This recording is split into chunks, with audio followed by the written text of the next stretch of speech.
uprising in crematoria. The same commando that my friend's father was a dentist working there. They managed to explode or cause an explosion in the crematoria. I recall the incident quite vividly. I mean, it was unusual to hear an explosion in that area.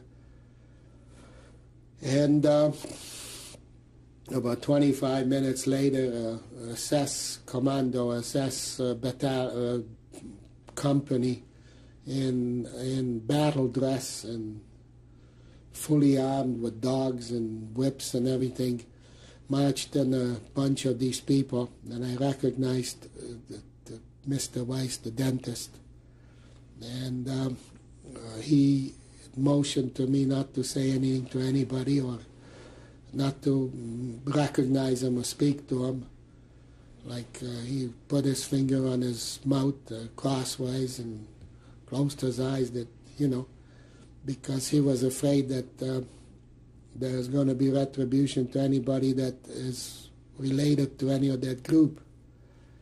Subsequently, they quarantined them for about an hour and a half in the barrack, and then they marched them out, and that's the last we saw them. I understand, I found out later that they marched them out to an open field, and instead of shooting them, they burned them with flamethrowers, the whole lot of them. There was about 400 people involved.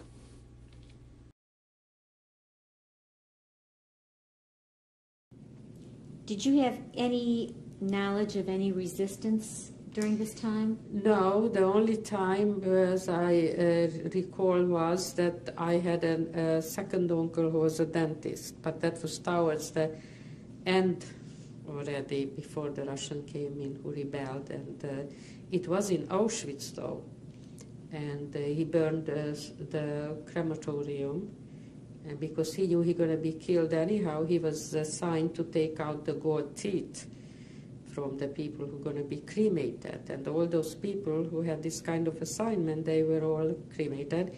So him and I think 2 or 3 other fellows who did the same thing, they decided to, they somehow burned the crematorium, which in a way it was a blessing because they couldn't cremate a lot of the people, because it was already the end, and they started to flee from there and saved a few people that way.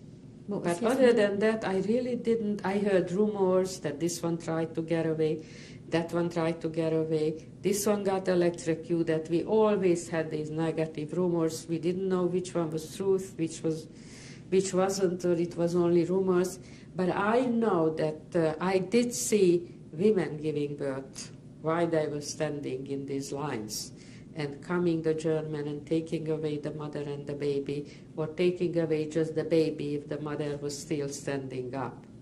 Those were terrible times to witness. Those were terrible. What was your uncle's name? Which one? The one that did the resistance? Oh, Lotzi. That was Weiss. Lotzi also had a Weiss name, yeah. He was a dentist in our hometown. And we were, of course, very friendly, and his wife survived. And they had one of the books which he was mentioned there as who tried to do this. He was a young man, very much younger than my father.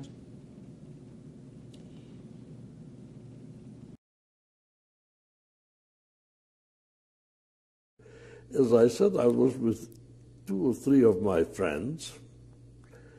2 of them are still alive, I'm in contact with. One of them was a son of a dentist.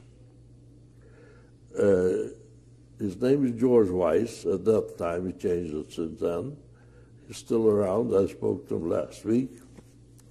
His father was in the Sonderkommando. His father's job was pulling teeth from the bodies. I have overheard him. I was standing in shade of the barracks in a cross camp, different camp, but barbed wire separation close by. He was talking to a friend of his. he was telling his friend what he was doing. That's how we knew what was going on. And his friend asked him, he says, did you see anybody you know? He says, don't ask. That was his answer. And came October, this fellow, the dentist, and some others organized, they blew up one of the crematories.